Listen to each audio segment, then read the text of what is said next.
Sur les côtes de Dubaï se dresse fièrement l'un des bâtiments les plus extraordinaires de la planète.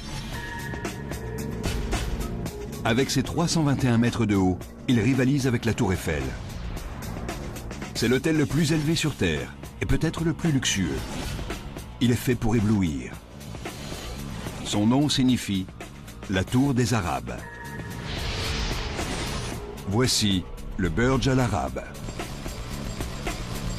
Mais la réalisation de cette merveille du XXIe siècle a été un combat difficile qui a poussé chacun aux limites de ses possibilités.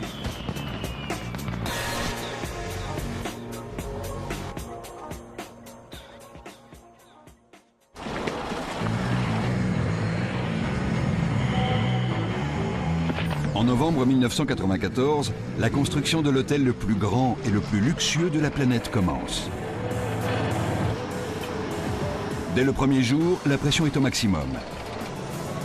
Personne ne veut décevoir le commanditaire d'un projet sur lequel le monde a les yeux braqués.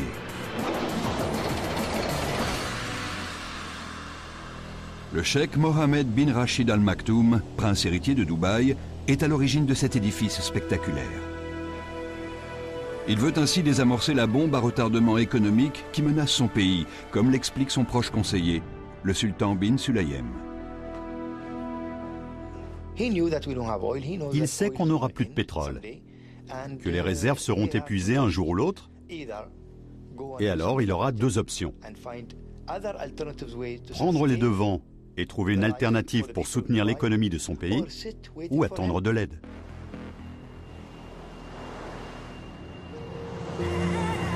Il y a 50 ans, Dubaï était encore le repère des chercheurs de perles, des marchands côtiers et des bédouins. Puis, dans les années 1960, les prospecteurs ont trouvé du pétrole. L'arrivée soudaine de milliards de pétrodollars transforme l'émirat. Mais les géologues prévoient que le boom pétrolier sera terminé d'ici 2016. Ainsi, la prospérité pourrait bien s'achever aussi vite qu'elle a commencé.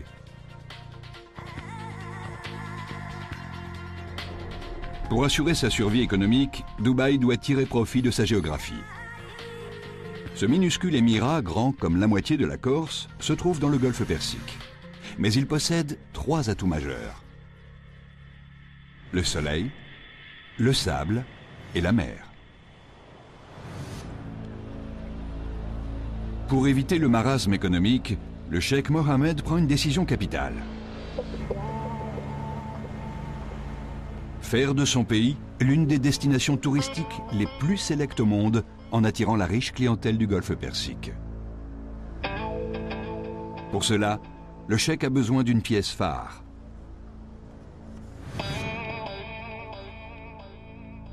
Il mise sur un projet estimé à quelques centaines de millions d'euros, l'hôtel le plus grand, le plus luxueux et le seul au monde qui soit classé 7 étoiles, le Burj Al Arab. Il est très important de placer Dubaï sur la carte du monde. Il n'existe pas d'hôtel de ce genre. Il faut du courage, et le cheikh Mohammed n'en manque pas. Le courage du cheikh se manifeste dans le choix des architectes.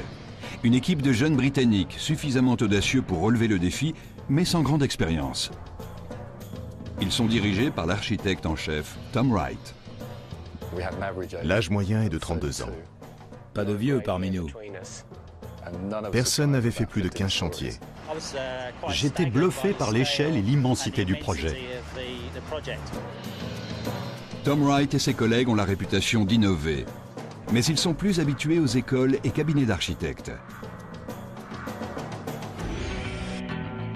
Cependant, Dubaï est une ville où les relations sont décisives. Grâce à un contact haut placé, les jeunes Britanniques obtiennent un rendez-vous avec le cheikh Mohammed. Celui-ci est tellement impressionné par leurs idées qu'il leur attribue le contrat. Maintenant, Wright doit travailler sur ses esquisses pour faire de l'hôtel de Dubaï une référence internationale. Nous avons passé de nombreuses nuits blanches à nous demander si l'édifice que nous avions conçu serait vraiment spectaculaire. Wright sait qu'il doit donner le meilleur de lui-même. Un édifice n'entre dans la légende que si sa forme est simple, mais unique. On s'est dit que si on pouvait dessiner un bâtiment en quelques coups de crayon,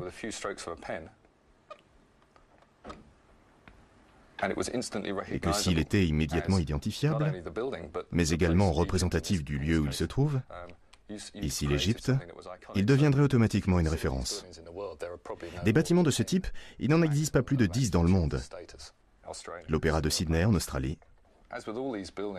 Ce sont généralement les premières lignes qui vous permettent de savoir où un édifice se trouve.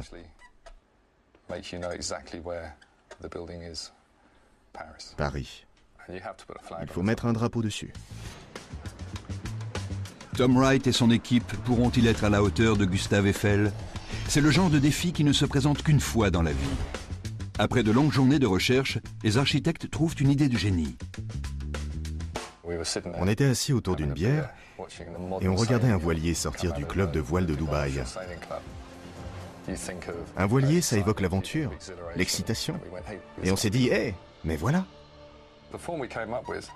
Le bâtiment que nous avons dessiné est très simple puisqu'il ne se compose que de quelques lignes. On peut voir qu'il a tous les ingrédients pour entrer dans la légende. Il est simple et immédiatement reconnaissable. Le concept attise instantanément l'imagination du cheikh. Une voile qui se gonfle au vent a une signification profonde pour les habitants de Dubaï avec leur passé de marin. Pour compléter l'image nautique, Wright veut que l'hôtel émerge de l'eau comme un yacht géant. Mais pour cela, il faut construire le bâtiment sur une île. Or, il n'y en a pas.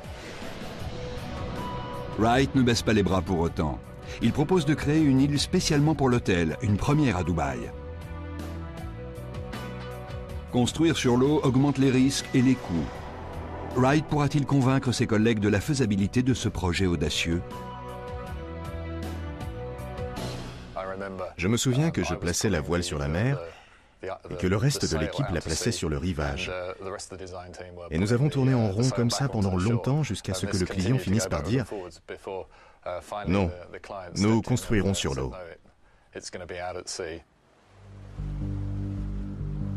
Le cheikh Mohammed est prêt à prendre le risque.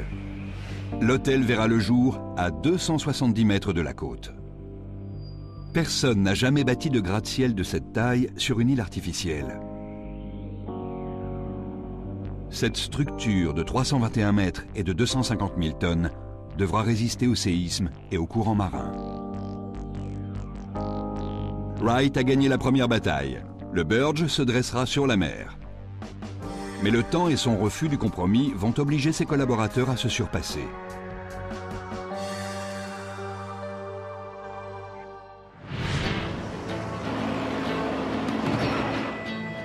Début 1995, on entame la première phase du chantier, construire une île.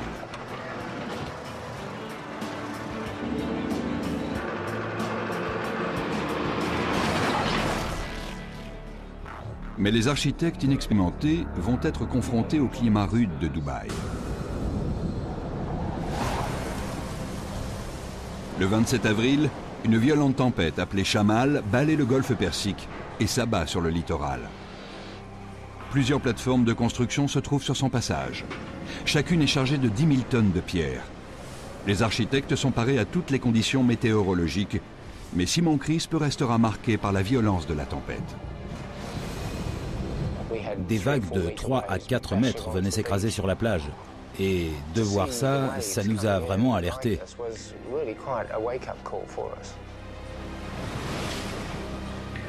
Une énorme plateforme se détache et vient s'écraser sur la terre ferme. L'équipe comprend qu'une tempête comme celle-ci pourrait infliger d'énormes dégâts à leur hôtel. Nous avions là un exemple parfait de la violence du golfe Persique. Le fait d'exposer ainsi l'édifice pourrait être lourd de conséquences. Les ingénieurs devront se démener pour construire une île capable de résister à la violence de la nature.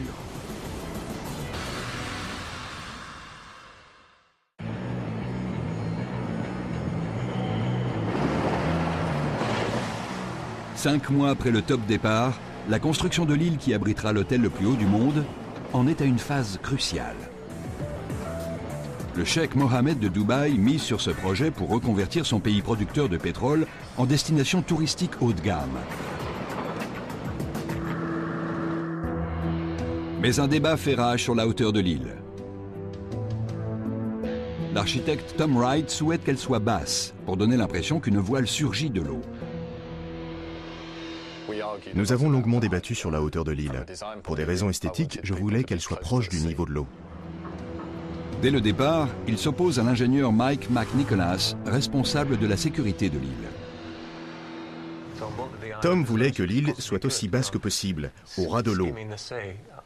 Et moi, je pensais surtout à la protéger.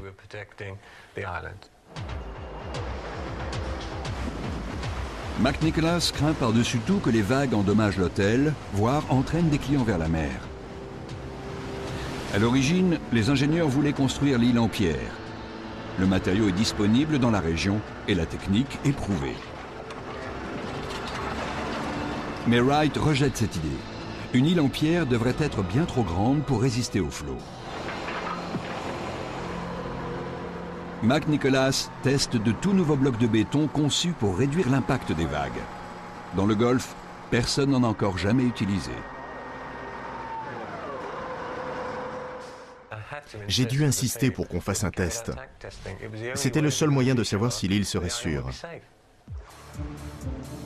Ces tests reproduisent la force des plus grosses vagues qui peuvent survenir une fois tous les 100 ans et les projettent contre différentes maquettes. Après 3 semaines de tests, les blocs sont jugés fiables. On construit des versants en pierre que l'on consolide ensuite avec du béton pour absorber la force des vagues. Ces blocs fonctionnent comme une éponge. Quand une vague vient s'écraser, l'eau pénètre à l'intérieur et tourne sur elle-même. La pression est ainsi atténuée. Avec l'aide des ingénieurs, l'architecte Tom Wright a pu créer une île qui se dresse à seulement 7,5 mètres au-dessus des flots.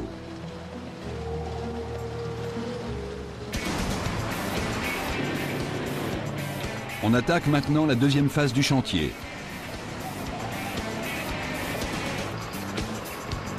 Au centre de l'île, on enfonce d'énormes barres métalliques à 20 mètres dans le sol.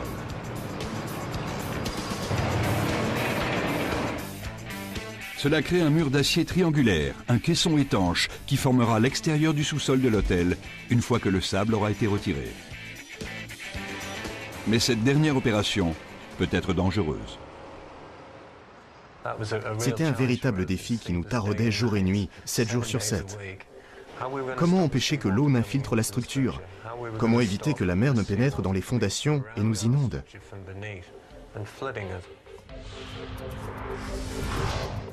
L'eau exerce une énorme pression qui la fait pénétrer dans le sable et risque d'inonder l'île artificielle d'en dessous.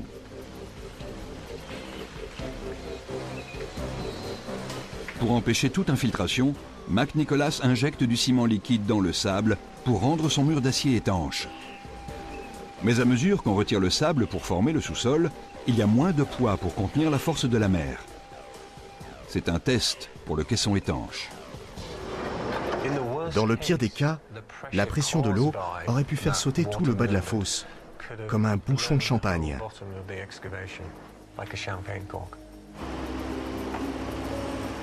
Si McNicholas s'est trompé dans ses calculs, l'excavation pourrait être inondée, ce qui tuerait des centaines d'ouvriers.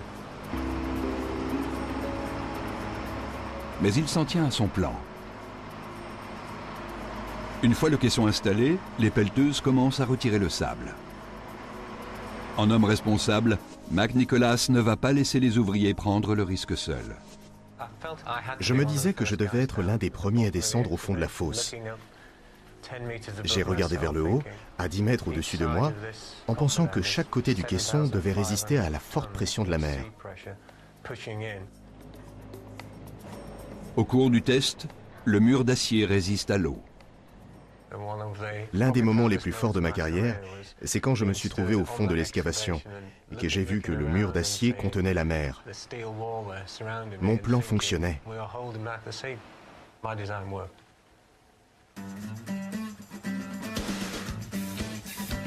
Novembre 1995. L'île artificielle qui doit abriter l'hôtel le plus haut du monde est terminée. On passe maintenant à la phase 3 de ce projet hors du commun, les fondations. Le support d'un gratte-ciel est important, mais la situation du Burj Al Arab présente un défi supplémentaire. On n'avait jamais encore construit un bâtiment pareil sur de la terre rapportée. Il s'agissait de bâtir une tour de plus de 300 mètres de haut sur une île artificielle, dans le golfe Persique. Le problème se corse après les résultats des premiers tests. On a creusé dans le sol marin afin de trouver une base solide. Mais même à 180 mètres de profondeur, il n'y a pas de roche dure. Cela va rendre la tâche plus difficile pour les architectes. Mais ils ne se découragent pas. N'importe qui penserait que nous sommes fous de construire un bâtiment pareil sur le sable, en pleine mer. Comment une tour de 321 mètres peut-elle résister aux tremblements de terre et à des vents soufflant à 150 km/h si ses fondations ne reposent que sur du sable?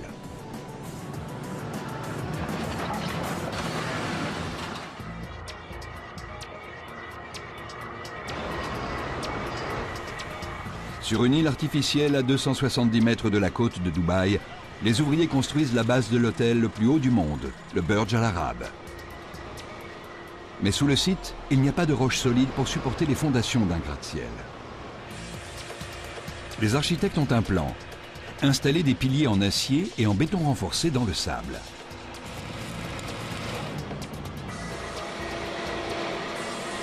Comment vont-ils empêcher la structure de s'effondrer? Ils misent sur ce que l'on appelle le frottement superficiel. Il s'agit de la résistance qui empêche deux surfaces rugueuses de glisser l'une sur l'autre. Le frottement superficiel est le contact entre le sable et la surface. Plus un pilier est long, plus il est enfoncé dans le sol et plus l'effet est important. Je vais vous le montrer en donnant de grands coups. Vous voyez que le pilier s'enfonce très vite dès les premiers coups. Maintenant, il résiste un peu, alors que je ne frappe ni plus fort ni moins fort qu'avant. C'est l'effet du frottement superficiel. Une fois que le frottement entre le pilier et le sable équivaut à la charge du marteau, le pilier se stabilise. Mais le Burj ne sera fixé au sol que si le sable est suffisamment condensé pour créer une résistance autour des piliers du bâtiment. Les foreurs placent des échantillons de sable dans des conteneurs hermétiques et les envoient pour qu'ils soient analysés. Si les résultats montrent que le sable est trop mou, les piliers qui supportent l'édifice pourraient s'écrouler.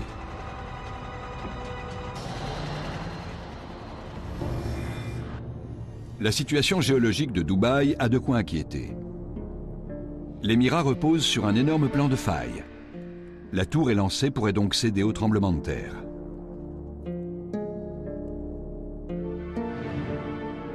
En juin 1964, un séisme d'une magnitude de 7,5 frappe Niigata, au nord du Japon. Comme la ville est bâtie sur de la vase sableuse, les secousses détruisent des immeubles entiers.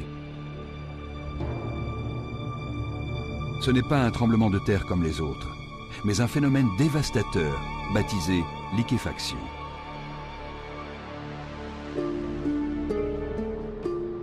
Les grains de sable tremblent, remplissent toutes les poches d'air et se condensent. Le sol n'est plus solide et il réagit comme un liquide. Sur ce sable mouvant, n'importe quel bâtiment peut s'écrouler. Les résultats des tests de forage sont positifs. Sous le sol, on trouve un sable compact et calcifié. Il n'y a pas de risque de liquéfaction. Mais les fondations seront-elles assez longues pour que le frottement superficiel les maintienne? Nous ne voulions prendre aucun risque, donc nous avons rallongé les piliers de 8 mètres. CRISP crée des fondations 20% plus longues que prévu initialement. Ces 250 piliers de béton ont une longueur totale de plus de 10 km, soit 35 fois plus que l'hôtel qu'ils supporteront.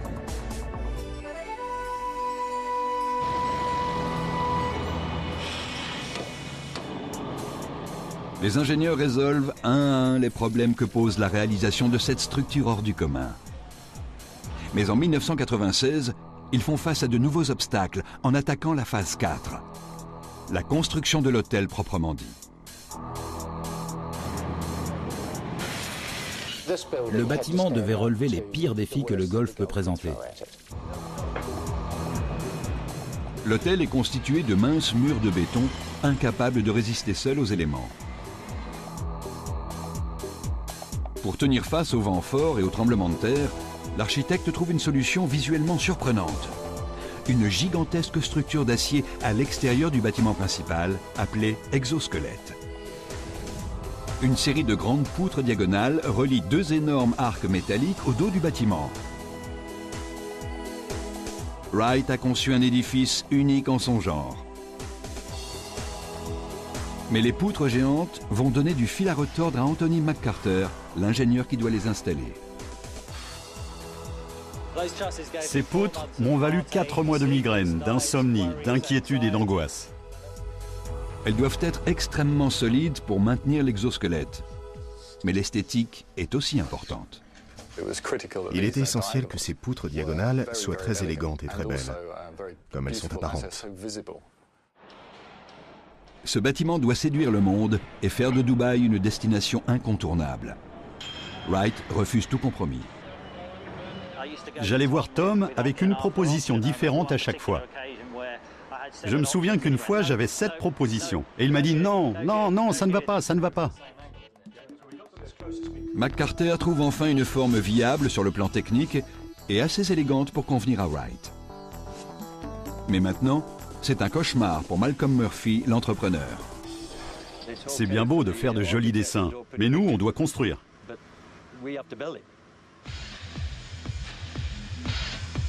Il trouve une usine située à 15 km du chantier et en mesure de souder les énormes poutres. Chacune d'elles est plus longue qu'un Airbus A380 et plus lourde que 20 bus réunis. Souder ces formes complexes à l'usine est facile. Les transporter jusqu'au chantier, les moins.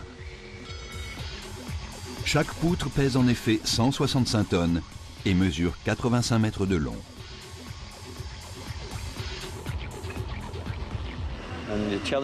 Il y avait d'énormes défis à relever. Personne n'a jamais rien transporté de cette taille à Dubaï. Mais Murphy ne baisse pas les bras. Il fait appel à l'un des plus gros véhicules de transport au monde, un monstre à 80 roues. Il effectue le trajet jusqu'au chantier à une vitesse de 6 km/h. La police doit fermer les routes et retirer les feux de signalisation pour permettre au convoi de passer. Une fois arrivés sur place, les entrepreneurs se heurtent à un nouvel obstacle, soulever les poutres de 165 tonnes. L'architecte a refusé catégoriquement que nous installions les poutres en 3 blocs, comme nous l'avions prévu au départ. Il a dit « Non, non, l'esthétique, je ne vous permets pas de faire des soudures ici ». Murphy doit trouver le moyen de soulever les poutres d'un seul bloc à 200 mètres du sol, soit la hauteur de la tour Montparnasse.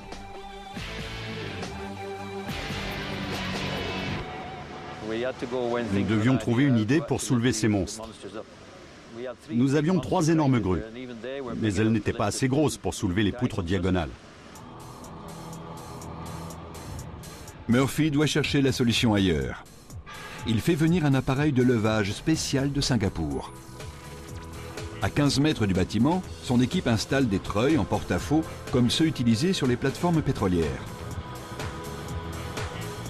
Des câbles pouvant supporter une charge de 225 tonnes sont attachés aux extrémités des poutres.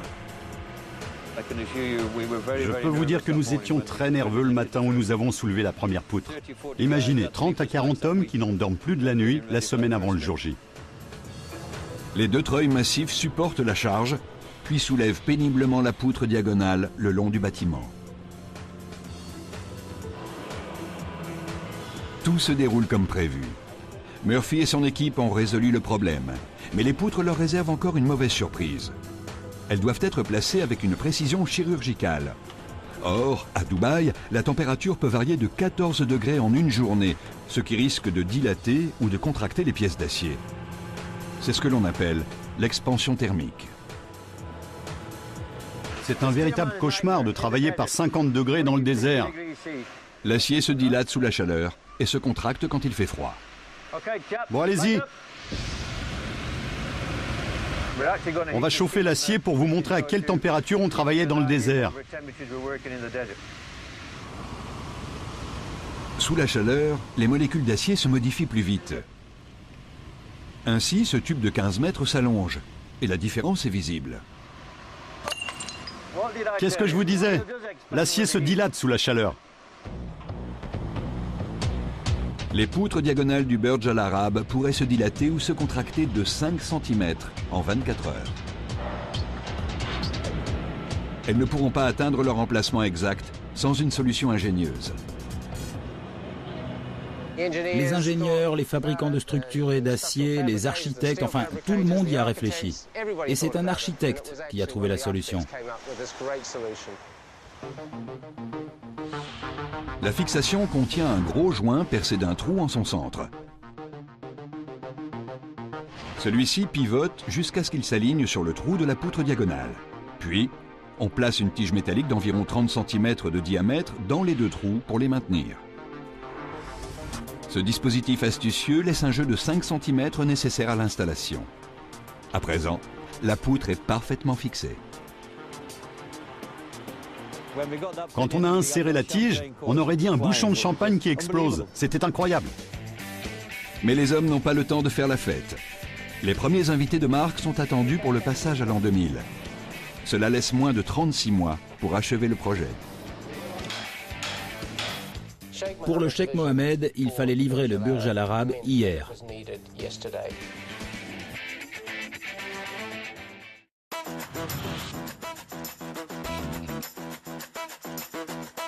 Janvier 1997. Un colosse émerge du golfe Persique. Le Burj Al Arab est conçu pour être l'hôtel le plus haut du monde, le summum du luxe et l'emblème de Dubaï. L'architecte Tom Wright veut créer un édifice somptueux. Les poutres métalliques de l'exosquelette qui le supporteront doivent être le plus discrètes possible. La vue des suites à plusieurs milliers d'euros la nuit doit être à la hauteur du prix. Quand vous êtes dans une suite et que vous regardez par la fenêtre, les poutres sont juste devant vous, donc elles doivent être jolies à regarder et bien agencées. Mais cela crée un dilemme. Si l'exosquelette est trop léger, la puissance du vent à 300 mètres au-dessus du golfe pourrait détruire le bâtiment. S'il est trop volumineux, la ligne élégante de l'édifice en forme de voilier sera brisée. Une fois encore, Wright et les ingénieurs qui doivent assurer la sécurité de l'hôtel ont un défi à relever. Quand on conçoit un édifice aussi haut que la Tour Eiffel, et qu'on n'a encore jamais rien fait de tel, on veut être sûr de ne pas se tromper.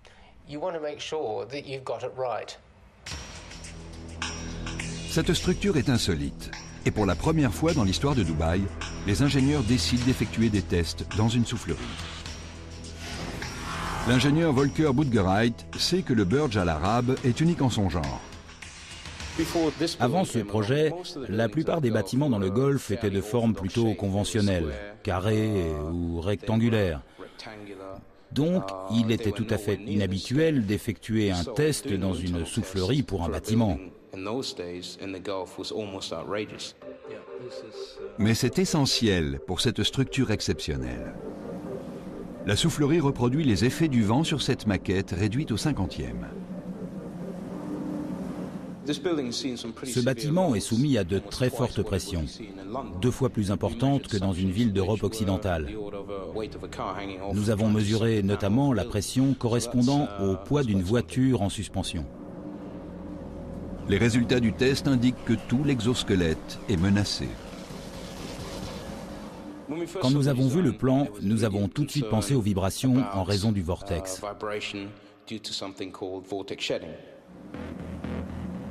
Le vortex, une sorte de tourbillon, est le cauchemar des ingénieurs. Certains vents qui soufflent sur les bords aiguisés d'une structure métallique peuvent créer de véritables petites tornades. Cela provoque de dangereuses vibrations qui peuvent détruire un bâtiment. C'est précisément ce qui est arrivé à ces refroidisseurs massifs à Ferrybridge, en Nouvelle-Angleterre en 1965. Les ingénieurs doivent trouver un moyen de protéger le Burj Al Arab. La solution la plus simple est de changer la forme aérodynamique. Mais l'architecte ne veut pas en entendre parler.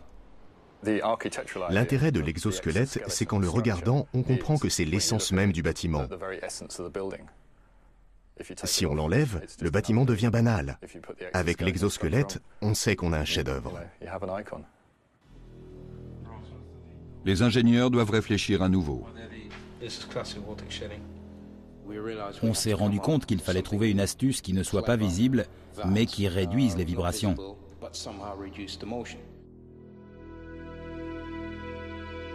Ils ont recours à des poids en suspension appelés amortisseurs de masse. Ceux-ci sont installés au point sensible de l'exosquelette. Lorsque le vent souffle et que le vortex crée de dangereuses vibrations, le poids de 5 tonnes se balance à la place du bâtiment et atténue les vibrations jusqu'à ce que ce dernier soit hors de danger. 11 de ces systèmes sont fixés en haut du mât de 60 mètres et parcourent chacun des arcs métalliques. Ces amortisseurs écartent le risque de vibration.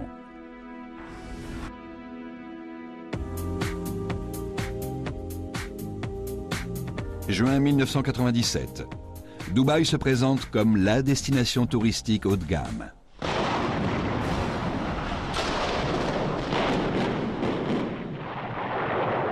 Ce vieil hôtel mord la poussière quand le Burj Al Arab, le symbole du nouveau Dubaï, prend sa forme finale. 30 mois seulement avant l'échéance, les ingénieurs s'attaquent au plus grand défi de leur carrière. Le cheikh Mohammed veut une architecture spectaculaire. Ainsi, on crée un restaurant qui semble être suspendu dans le ciel. J'aime l'idée que le visiteur soit assis dans l'espace et qu'il contemple la vue sur le golfe Persique et sur Dubaï en ayant le sentiment de flotter dans les nuages. L'idée d'être suspendu dans l'espace donne l'impression de vivre une expérience unique. Le restaurant panoramique Al Muntaha se dressera à 200 mètres au-dessus de la mer et se profilera dans le vide à près de 27 mètres du cœur du bâtiment. Une fois encore, Wright lance un défi de taille à l'ingénieur Anthony McCarter. Pourra-t-il sécuriser cette structure originale en forme d'aile sans support apparent ?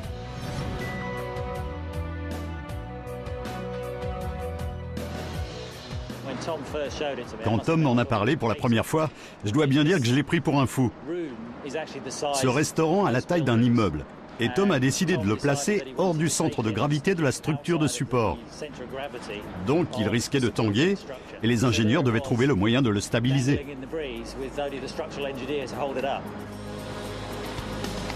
Si les ingénieurs se trompent dans leurs calculs, c'est tout l'édifice qui pourrait s'écrouler.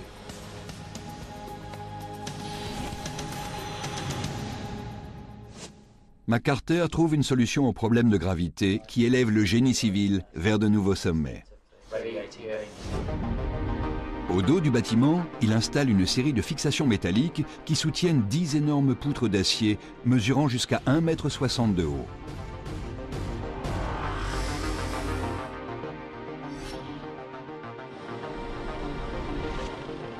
Ces poutres forment la base du sol en acier. L'extérieur de la structure en forme d'aile peut être installé. Puis, le restaurant est enveloppé de verre et d'aluminium.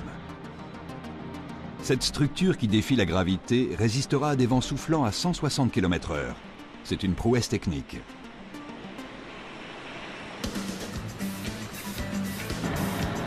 Mais les ingénieurs en sont à la 4e année d'un projet qui en compte 6. Personne ne peut se permettre de lever le pied. Ce chantier était intense et difficile. On travaillait 24 heures sur 24. Tous les jours, on avait une réunion à 6 heures du matin. On vit, on dort, on respire pour le chantier. Le défi, c'était de savoir si on allait pouvoir réaliser le projet initial. Le Burj Al Arab doit être inauguré le 31 décembre 1999, c'est-à-dire dans 2 ans. Les médias du monde entier veulent voir si l'hôtel sera le chef-d'œuvre promis par le cheikh et si les travaux seront terminés à temps. Pour tenir les délais, il faut attaquer la décoration intérieure bien avant d'avoir fini l'extérieur. Sous un climat tempéré, ce ne serait pas un problème. Mais à Dubaï, l'humidité atteint 100% et le thermomètre peut grimper jusqu'à 49 degrés. Ces conditions ne permettent pas d'utiliser des matériaux délicats tels que feuilles d'or, soie ou bois sculpté. Si nous avions utilisé des matériaux susceptibles de moisir, à l'heure qu'il est, ils seraient détruits. Pour terminer dans les temps, les entrepreneurs doivent climatiser l'énorme complexe et diminuer la température. La première étape consiste à enclore le bâtiment en installant le mur final, la fameuse voile conçue par Wright. Mais ça ne va pas être facile. Au début, quand nous avons proposé l'idée d'une voile en tissu, il y a eu beaucoup de scepticisme. Les gens pensaient que c'était infaisable. On étend des sections de fibres de verre tissées entre les énormes poutres horizontales. La surface est recouverte de téflon pour résister à la poussière et au sable. Le résultat est un exploit supplémentaire pour le Burj. Il s'agit du plus grand mur de tissu au monde. Les propriétés réflexives de la voile blanche aideront à diminuer la température. Mais les entrepreneurs doivent encore trouver une solution pour faire entrer les camions sans apporter la chaleur du désert. Ils décident d'installer un énorme sas. Les camions entrent et s'arrêtent quand la porte se referme derrière eux. Une deuxième série de portes s'ouvre ensuite et les véhicules sortent du bâtiment.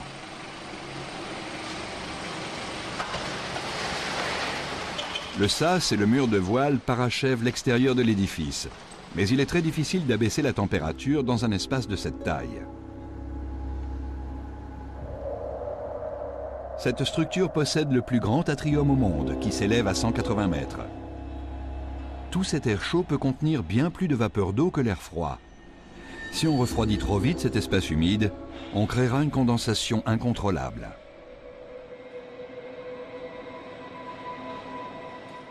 Un nuage de pluie aurait pu se former en haut de l'atrium et provoquer des dégâts importants à l'intérieur. Il n'existe qu'un moyen d'éviter les nuages de pluie, mais cela prend du temps. Les entrepreneurs mettent en marche l'énorme système de refroidissement et diminuent la température intérieure de moins d'1 degré par jour. Vu les délais, c'est terriblement lent. Nous avons commencé à refroidir le bâtiment en juin 1998. En décembre de la même année, nous avions atteint la bonne température. On peut enfin attaquer la décoration intérieure. Mais il faut du temps pour trouver un décorateur qui puisse créer des intérieurs dignes du cheikh. Quan Shu, qui a déjà travaillé pour le sultan de Brunei, sait satisfaire les exigences d'un haut dignitaire. C'est une excellente nouvelle qu'elle accepte de décorer l'hôtel le plus luxueux de la planète avec ses 202 suites somptueuses et son atrium de 180 mètres. Mais de la conception à la réalisation, elle n'a que 24 mois pour mener ses travaux à bien avant le passage à l'an 2000. J'avais un calendrier très serré. Donc les 50 décorateurs du cabinet ont tous abandonné les projets sur lesquels ils travaillaient pour se consacrer au Burj Al Arab. Non seulement elle a un emploi du temps serré, mais le cheikh Mohammed lui demande d'éblouir le monde entier. En gros, on nous demandait de créer quelque chose qui ne s'était encore jamais fait et qui ne se ferait jamais plus.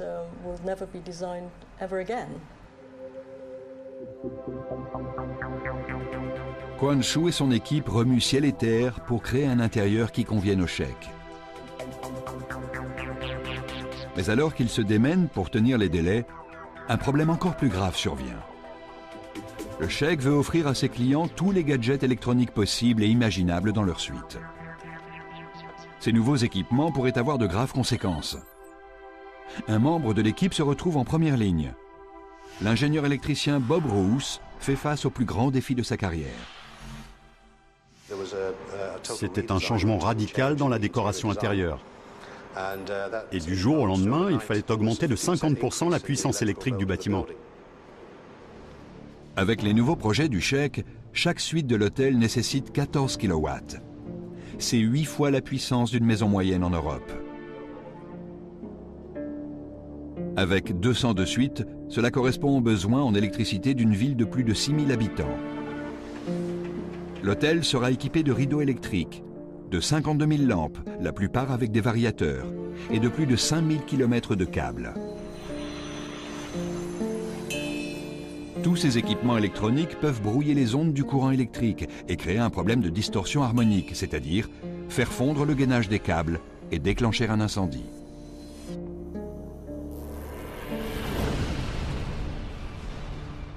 C'était une situation tout à fait inacceptable. Il fallait trouver une solution. À Las Vegas, on sait bien qu'un incendie d'hôtel peut être mortel. Novembre 1980, au MGM Grand Hôtel, 2 câbles électriques se court-circuitent et provoquent un incendie dévastateur. 87 personnes périssent dans cette véritable tour infernale et plus de 700 sont blessés. C'est l'un des pires incendies d'hôtel de l'histoire, tout cela à cause d'une simple faille électrique. Bruce doit trouver une solution, et vite. Évidemment, l'hôtel était en construction. Les délais étaient serrés et ça a été un énorme changement. Sa réponse révolutionne le génie électrique. Il conçoit un système de filtre harmonique. D'abord, il détecte la distorsion électrique. Ensuite, il envoie un courant qui en est le reflet pour l'annuler. C'est ce qu'on appelle l'antiphase. Et cela fonctionne comme des écouteurs qui éliminent le bruit. Bruce installe ses filtres aux étages clés et là où l'électricité pénètre dans le bâtiment. Personne n'a jamais tenté d'installer un système à cette échelle. C'était le plus grand système de filtres installé dans un bâtiment de ce genre. Une solution haut de gamme pour un établissement haut de gamme.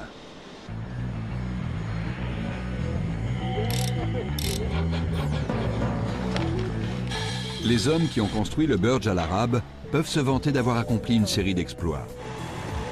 Ils ont créé la première île artificielle au large de Dubaï et construit le plus grand atrium au monde, cerné par le plus grand mur de toile jamais réalisé. Une fois le mât installé, cette tour est plus élevée que tout autre hôtel de la planète, du moins jusqu'ici.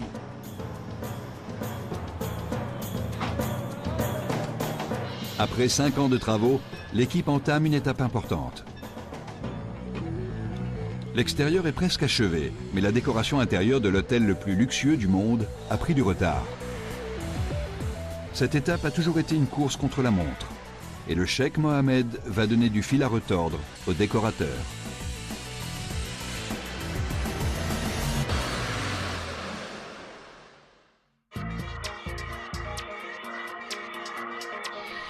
Dubaï, avril 1999. L'hôtel le plus grand et le plus opulent au monde est presque terminé. Tout le monde se hâte de finir les travaux pour la fête du millénaire. L'architecte d'intérieur Quan Chu met les bouchées doubles. J'ai annulé Noël, Pâques et les jours fériés.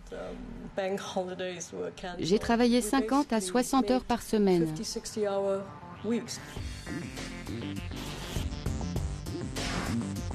Le cheikh lui a demandé de provoquer, d'innover, d'éblouir les clients en créant un palais arabe moderne.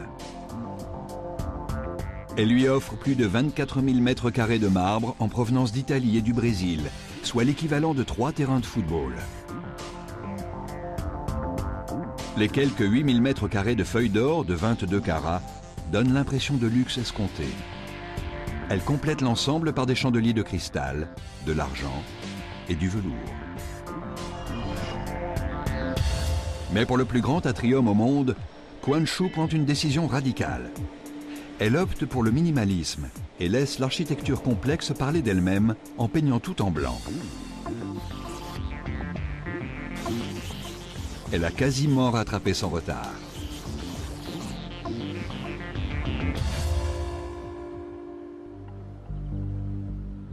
Puis, c'est l'instant de vérité. Le cheikh Mohammed vient examiner et juger son travail. Il est ravi du style ornemental des suites. Mais les bonnes nouvelles s'arrêtent là.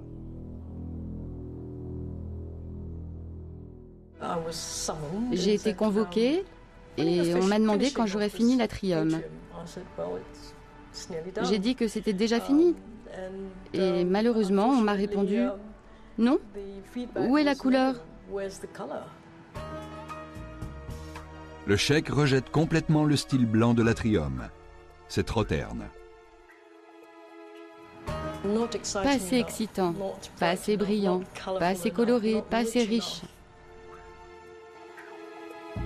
Quan Chu doit revoir entièrement la décoration du plus grand atrium au monde en seulement 6 mois.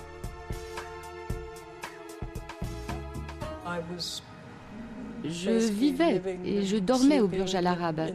Je courais d'une pièce à l'autre. C'est sa dernière chance et elle veut impressionner. Elle crée un jeu de lumière pour animer le plus grand mur de toile au monde. Des fontaines ornent le hall. De grands aquariums accueillent les visiteurs quand ils empruntent les escaliers roulants. Et elle transforme la vue de l'atrium en une explosion de couleurs vives.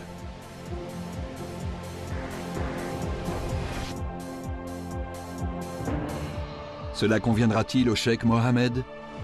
Tout le monde est sur des charbons ardents. On avait des montées d'adrénaline. On a passé des nuits blanches avant l'inauguration. La réponse du cheikh est un oui définitif.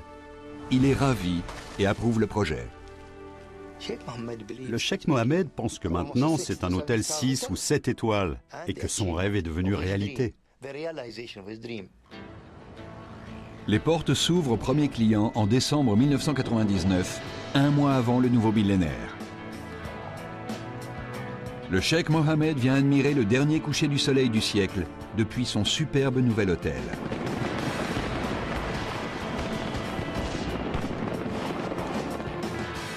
L'architecte Tom Wright et son équipe ont rempli leur mission. Chaque partie de cette structure est extraordinaire.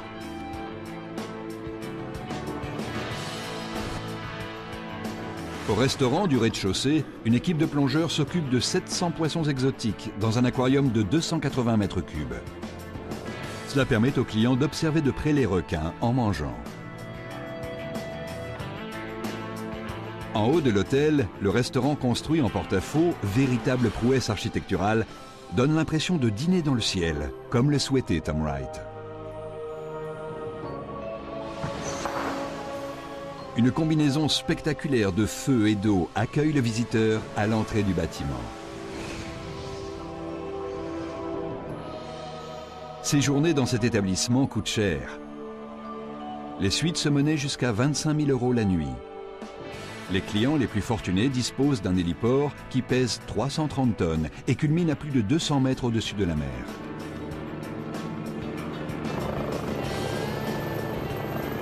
Et quand il n'est pas utilisé comme court de tennis par Roger Federer ou André Agassi, il permet de faire une entrée remarquée à l'hôtel le plus chic au monde. Le Burj Al Arab est un projet unique dans une vie. Aucun autre projet ne fera jamais le poids. La création de la première île artificielle de Dubaï a eu des retombées importantes. Elle a ouvert la voie à une série de projets tous plus ambitieux les uns que les autres. De Palm Island qui s'est vendu en 3 jours, à l'archipel The World. Le plus grand hôtel de la planète a jeté les bases d'un avenir prospère quand les réserves de pétrole seront épuisées. Et il est devenu l'emblème international de Dubaï. Depuis le début, nous savions que nous avions la possibilité de créer quelque chose d'éblouissant. Et avec ce projet, nous y sommes parvenus. Le cheikh Mohammed a joué gros et il a gagné.